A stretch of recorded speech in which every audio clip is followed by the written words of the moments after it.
CIBIL मागू नका, कर्जासाठी फडणवीसांनी बँकांना हा महत्त्वाचा आदेश दिला आहे। 30 जून पूर्वी शेतकऱ्यांची कर्जमाफी करणार असा पुनरुच्चारही मुख्यमंत्री फडणवीसांनी केला। कर्जमाफीच्या फॉर्मॅट संदर्भात बँकांशी चर्चा झाल्याची माहिती त्यांनी यावेळी दिली आहे। मुख्यमंत्री फडणवीसांनी शेतीच्या मुद्द्यांसाठी महत्त्वाची बैठक घेतली आहे।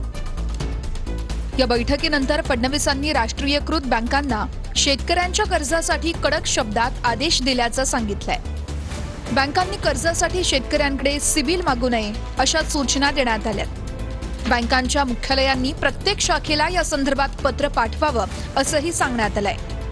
जून महिन्यात शेतकऱ्यांची कर्जमाफी होणार आहे। कर्जमाफीच्या फॉर्मॅट संबंधी बँकांशी बैठकीत चर्चा झाली आहे। 30 जून पूर्वी कर्जमाफी करतोय, त्याच्यामुळे पुढच्या हंगामाकरता आपले शेतकरी पात्र असणार आहे। सिबिल ची मागणी कुठल्याही बँकेने करू नये या संदर्भात मी सगळ्या बँकांना सांगितलं की हेडक्वार्टर मधनं प्रत्येक ब्रँचला त्यांनी पत्र पाठवण्यास सांगितलं पाहिजे की क्रॉप लोन करता सिबिलची अट नाही आणि सिबिल करता कुठल्याही शेतकऱ्याची अडवणूक करायची नाही। यंदाच्या खरीप हंगामावर अल निनोचं संकट आहे। यंदा सरासरी 88% पावसाचा अंदाज आहे। यंदाचा पाऊस उतरत्या क्रमाने राहण्याची शक्यता आहे। जूनपेक्षा जुलैमध्ये कमी पाऊस राहील तर जुलैपेक्षा ऑगस्टमध्ये कमी पावसाची शक्यता आहे।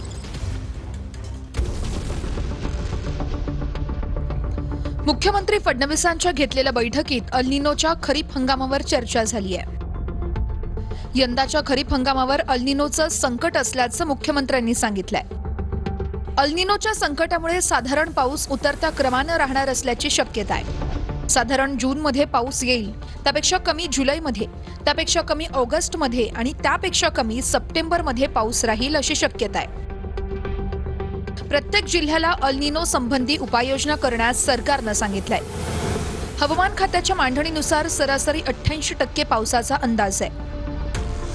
विदर्भ, मराठवाडा आणि उत्तर महाराष्ट्रातील काही भागात याची तीव्रता अधिक असण्याची शक्यता आहे। आता जो काही या वर्षीचा खरीप हंगाम आहे याच्यामध्ये एक मोठं संकट जे आहे ते अल निनोचं संकट आहे। विशेषतः साधारणपणे उतरत्या क्रमाने पाऊस असण्याची शक्यता जास्त आहे। जून मध्ये येईल, त्यापेक्षा कमी जुलैमध्ये, त्यापेक्षा कमी ऑगस्टमध्ये आणि त्यापेक्षा कमी सप्टेंबरमध्ये असा हा प्राथमिक अंदाज आहे। बुलढाण्याच्या लोणारमध्ये पेट्रोल पंप सुरू होताच नागरिकांची झुंबड पाहायला मिळाली। गेल्या काही दिवसांपासून बंद असलेला पेट्रोल पंप आज अचानकपणे सुरू झाला आणि डिझेल पेट्रोल मिळवण्यासाठी नागरिकांची एकच झुंबड उडाली। बुलढाण्यातील लोणार तालुक्यात डिझेल घेण्यासाठी नागरिकांची तोबा गर्दी झाली असल्याचं पाहायला मिळालं।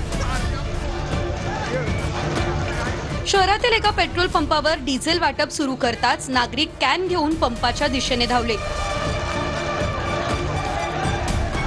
या धावपळीत काही नागरिक एकमेकांच्या अंगावरही पडल्याचं दिसून आलं। डिझेल मिळावं म्हणून 2-2, 4-4 कॅन घेऊन नागरिक या पंपावर दाखल झाले। डिझेल वाटप सुरू होताच आपल्याला डिझेल मिळावं यासाठी कॅन घेऊन ही जीवघेणी धावपळ या ठिकाणी पाहायला मिळाली। ग्रामीण भागामध्ये सध्या डिझेलचा तुटवडा जाणवतोय, त्यामुळे शेतीची कामं रखडली आहेत। डिझेलच्या टंचाईमुळे शेतकरी त्रस्त झालेत। दरम्यान डिझेलच्या नियोजनाचे जिल्हाधिकाऱ्यांना आदेश देण्यात आल्याचं मुख्यमंत्री फडणवीसांनी म्हटलं। ग्रामीण भागामध्ये डिझेलचा पुरवठा पण काही जणांकडून साठेबाजी केली जाते आणि त्याचा परिणाम होतो असं मुख्यमंत्री म्हणाले।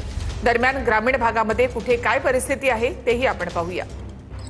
जळगावच्या धरण गावात पेट्रोल पंप चालकांकडून पेट्रोल घेण्यासाठी आलेल्या शेतकऱ्यांसाठी जेवणाची पंगत ठेवण्यात आली। डिझेल घेण्यासाठी मुक्कामी थांबलेल्या शेतकऱ्यांसाठी पंप चालकानं माणुसकी दाखवली आहे। शेतकऱ्यांना कढी आणि खिचडीची यावेळी मेजवानी देण्यात आली।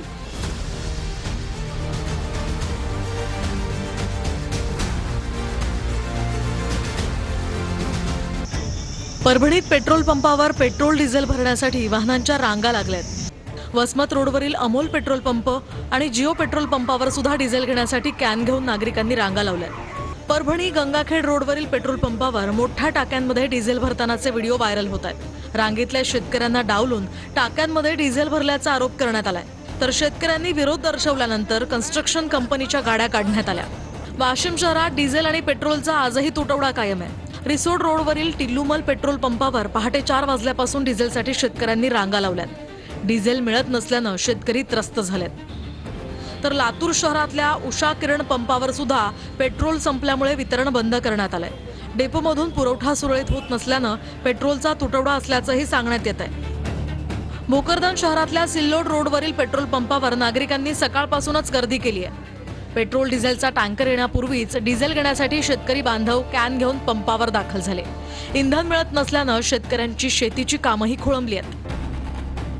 गेल्या 9 दिवसांपासून पंपावर वाहनांच्या रांगा लागल्या असून चिखलीमध्ये रात्रीपासून पेट्रोल डिझेलसाठी रांग पाहायला मिळते. तर सकाळी सुद्धा वाहनाची 1 ते 1.5 किलोमीटर पर्यंतची रांग या ठिकाणी लागली होती. यामध्ये ट्रॅक्टरची संख्या जास्त आहे. बुलढाण्यामध्ये मध्यरात्री डिझेलसाठी पुणे नागपूर महामार्ग ट्रॅक्टर चालक आणि शेतकऱ्यांनी रोखून धरला होता.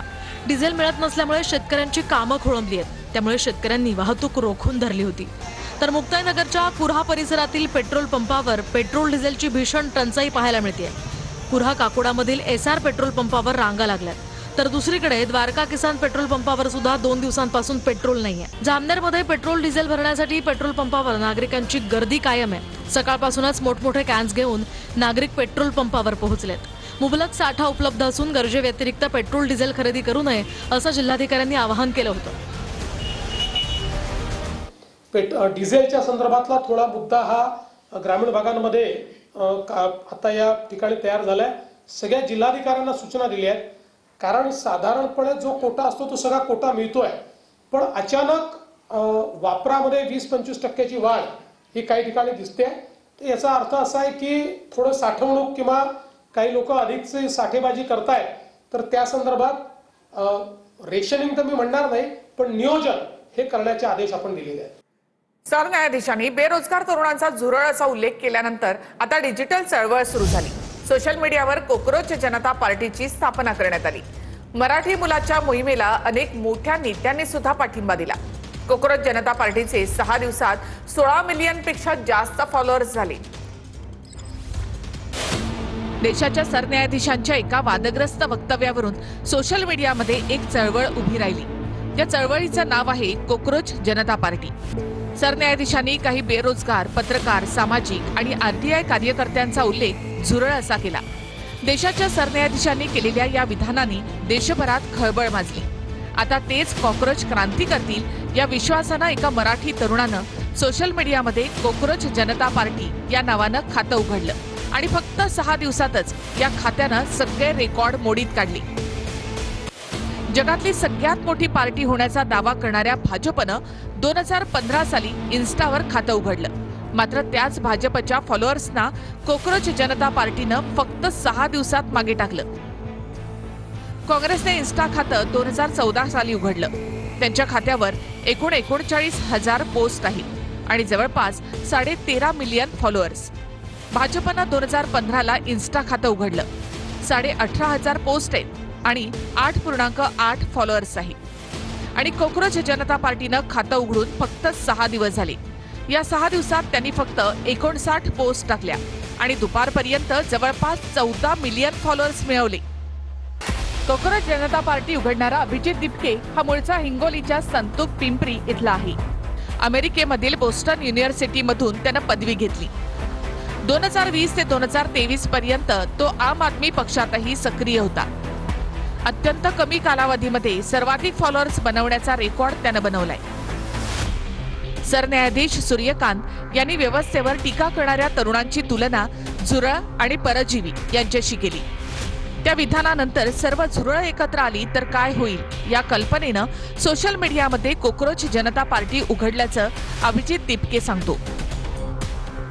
ही पार्टी नोंदणी झालेली नाही, मात्र सोशल मीडियामधून तिची सुरुवात झाली. इन्होंने हमारा ट्विटर हैंडल इंडिया में बंद कर दिया है, बैन कर दिया है. क्यों बैन किया गया? इससे ऐसा क्या लिखा था? हमने तो कोई गलत चीज नहीं लिखी थी. हम तो खाली रेजिग्नेशन मांग रहे थे मिनिस्टर का. त्यांनी जसं ते आम आदमी पार्टीमध्ये जे काम केलं त्याचं एक स्वप्न असावं किंवा आहे. जसं तामिळनाडूमध्ये दलित समाजाचा मुख्यमंत्री झाला तशा त्यांच्या भावना आहेत. इतक्या लाखोच्या संख्येने भारतीय काँग्रेस पार्टीला जे समर्थन मिळत आहे याचा अर्थ या देशामध्ये मोठ्या प्रमाणामध्ये तरुण बेरोजगार आहेत. त्यांना भारतीय जनता पक्षापासून अपेक्षाभंग झालेला आहे. त्याच्यामुळे कॉक्रोच पार्टीला एवढं समर्थन मिळत आहे. न्यायमूर्तीसारख्या घटनेचा ज्यांना अधिकार आहे त्या माणसांनी त्यांना कॉक्रोच म्हणणं हे मला वाटतं अत्यंत गैर आहे. ही कॉक्रोच पार्टी वगैरे ज्यांनी काढली त्यांचे इतक्या मोठ्या प्रमाणात फॉलोअर यासाठी व्हायला लागलेले आहेत की त्यांचा उद्रेक ते त्या माध्यमातून दाखवतात. राष्ट्रवादीच्या राष्ट्रीय कार्यकारिणी संदर्भात सुनेत्रा पवार आणि तटकरेंची काल बैठक पार पडली अशी माहिती सूत्रांकडून मिळते. राष्ट्रीय कार्यकारिणीमध्ये बदल करण्यात यावा या संदर्भात चर्चा झाल्याची माहिती सूत्रांकडून मिळत आहे. नवीन कार्यकारिणीमध्ये धनंजय मुंडे, हसन मुश्रीफ, अनिल पाटील यांना संधी मिळणार असल्याचं देखील सूत्रांकडून कळतं.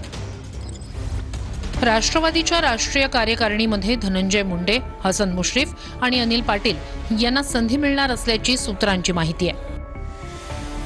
या संदर्भात सुनेत्रा पवार यांची तटकरे आणि प्रफुल्ल पटेल यांच्यासोबत बैठक पार पडल्याची सूत्रांची माहिती आहे. देवगिरी बंगल्यावर पार पडलेल्या बैठकीला पार्थ पवारही उपस्थित होते अशी ही माहिती आहे. सूत्रांच्या माहितीनुसार नवीन कार्यकारिणीत धनंजय मुंडे, मुश्रीफ आणि अनिल पाटील यांना संधी मिळणार. यासाठी राष्ट्रीय कार्यकारिणीतून काही नावं काढावी या संदर्भात बैठकीत चर्चा झाल्याची माहिती आहे. एक महिला लोकप्रतिनिधी आणि सुबोध मोहिते यांना वगळण्यात यावं यावर चर्चा झाल्याची माहिती मिळते. या संदर्भामध्ये पक्षाचे वरिष्ठ नेते आपल्याला माहिती देतील आणि त्या संदर्भामध्ये आत्ता आमच्याकडून वारंवार त्या विषयावर चर्चा करून ते विषय वाढवायचे नाही आहेत. निश्चितपणे सकारात्मक अशा पद्धतीचं माहिती आपल्याकडे पोहोचेल. राष्ट्रवादीच्या या कार्यकारिणीमध्ये कुणाला स्थान मिळणार आहे, कुणाला डिच्यू देणार आहे, कुणाची क्लरिकल मिस्टेक झाली, या सगळ्या वादातीत गोष्टी आहेत. या संदर्भामध्ये आतापर्यंत कोणतंही स्पष्टीकरण खऱ्या अर्थानं अधिकृतपणे पुढे आलेलं नाही. म्हणून या पक्षाचं आता नेमकं काय धोरण आहे किंवा काय त्यांच्या कंडिशन्स आहेत या काही दिवसातच आपल्या समोर येतील. अजित पवारांच्या राष्ट्रवादीत गेल्या 15 दिवसात बऱ्याच घडामोडी घडल्या. पक्षाच्या राष्ट्रीय कार्यकारिणीत प्रफुल्ल पटेल आणि तटकरे यांच्या पदांचा उल्लेख नाही, त्यामुळे पटेल आणि तटकरे नाराज असल्याचं बोललं जातंय. त्यातच या दोन्ही नेत्यांनी शरद पवारांची भेट घेतल्यानं आणखी उलटसुलट चर्चा सुरू झाल्या. त्यामुळे देवगिरीवर पार पडलेल्या बैठकीतून सुनेत्रा पवार यांनी नाराजी दूर करण्याचा प्रयत्न केल्याचं बोललं जातंय. राष्ट्रवादीमधील काही लोक शिवसेनेच्या संपर्कात आहेत असा मोठा दावा संजय शिरसाट यांनी केला. एनसीपीमध्ये कुणाच्या नेतृत्वाखाली काम करायचं असा काहींना प्रश्न आहे. राष्ट्रवादीमध्ये आलबेल नाही असा दावा शिरसाट यांनी केलाय. आता हा पक्ष त्यांच्या अंतर्गत गोष्ट वेगळी, परंतु पक्षामधून बाहेर जाण्याची संख्या तेवढीच वाढलेली आहे. काही लोक निश्चितच आमच्या संपर्कात आहेतच, आमच्याशी बोलतायत. पक्षामध्ये आता नेतृत्व कोणत्या नेतृत्वाच्या खाली काम करायचा हा प्रश्न काही लोकांना पडलेला आहे, हे नाकारता येत नाही. म्हणून त्यांच्या पक्षामध्ये काय घडतंय हे काही दिवसात तेच सांगितलं की काही दिवसात कळेल. आणि एवढं मात्र निश्चित आहे की तिथं अलबेल नाही असं एकंदरीत चित्र आहे. संजय शिरसाट यांच्या म्हणण्याच्या संदर्भानं किती गांभीर्याने घ्यायचं, ते किती संपर्कात असतात लोकांच्या हे मला माहीत नाही, परंतु त्याच्यामध्ये काही तथ्य नाही. आमच्याकडे अनेक वर्षापासून त्या ठिकाणी सत्ता राहिलेली आहे, अनेक ठिकाणी आमचेही संबंध आहेत. एखाद्या राष्ट्रवादीचा कार्यकर्ता जो असतो आणि त्याच मतदारसंघामध्ये शिवसेनेचा कार्यकर्ता असतो, त्याला जर स्कोप नसेल तर तो कदाचित आमच्या पक्षाकडे पण येऊ शकतो, पण आम्ही असं करत नाही. मला माहीत नाही छत्रपती संभाजीनगरच्या पालकमंत्र्यांच्या संपर्कामध्ये जर ते असतील तर ते काही मला माहिती नाही. परंतु मुद्दा असा आहे की अजितदादांची राष्ट्रवादी काँग्रेस पार्टी ही आमच्याबरोबर मित्रपक्ष म्हणून काम करते. त्याच्यामुळं मला असं वाटतं की त्यांचा पक्ष फोडणं आणि त्यांच्यातले कार्यकर्ते किंवा आमदार आमच्याकडे घेणं हे काय आमचं ध्येय नाही. 2008च्या रेल्वे भरती आंदोलन प्रकरणी राज ठाकरे यांची निर्दोष मुक्तता करण्यात आली. ठाणे सत्र न्यायालयाने तब्बल 18 वर्षांनी या प्रकरणाचा निकाल दिला. ठोस पुराव्यांच्या अभावी राज ठाकरे यांची निर्दोष मुक्तता करण्यात आली. 2008च्या रेल्वे भरती आंदोलन प्रकरणातून राज ठाकरे यांची निर्दोष मुक्तता करण्यात आली. ठाणे सत्र न्यायालयानं तब्बल 18 वर्षांनंतर या प्रकरणाचा निकाल जाहीर केलाय. या सुनावणीवेळी राज ठाकरे स्वतः उपस्थित होते. सरकारी पक्षानं गुन्हा सिद्ध होईल आणि आरोपींचा सहभाग स्पष्ट होईल असे ठोस पुरावे मांडले नसल्याचं न्यायालयानं म्हटलंय. त्यामुळे पुराव्याअभावी राज ठाकरे यांना ठाणे सत्र न्यायालयानं निर्दोष मुक्त केलंय. राज ठाकरे यांनी निकालानंतर स्मितहास्य केलं. तसंच न्यायालयातून खाली येताना अस्वलाच्या अंगावरचा एक केस कमी असं राज ठाकरे म्हणाले, अशी माहिती अविनाश जाधव यांनी दिली आहे. सन्माननीय राजसाहेबांचं एक वाक्य होतं की अस्वलाच्या अंगावरचा एक केस कमी झाला. सो या केसेसनी आम्हाला फरक पडत नाही. हे सगळ्या केसेस ह्या आम्ही महाराष्ट्रातल्या मराठी तरुणांसाठी घेतलेल्या आहेत, महाराष्ट्रातल्या मराठी माणसासाठी घेतलेल्या आहेत आणि यातून जर मराठी माणसाचा फायदा होणार असेल तर अशा अनेक केसेस आम्ही घ्यायला पुढेही तयार आहोत. तर मागच्या सुनावणीवेळी न्यायालयात राज ठाकरे आणि इतरांचा जबाब घेण्यात आला होता. या गुन्ह्याशी माझा काहीही संबंध नाही असं राज ठाकरे यांनी न्यायालयात सांगितलं होतं. आंदोलनावेळी नाशिकला होतो असंही राज ठाकरे यांनी न्यायालयात सांगितलं. 2008च्या रेल्वे भरती दरम्यान मनसेनं आंदोलन केलं होतं.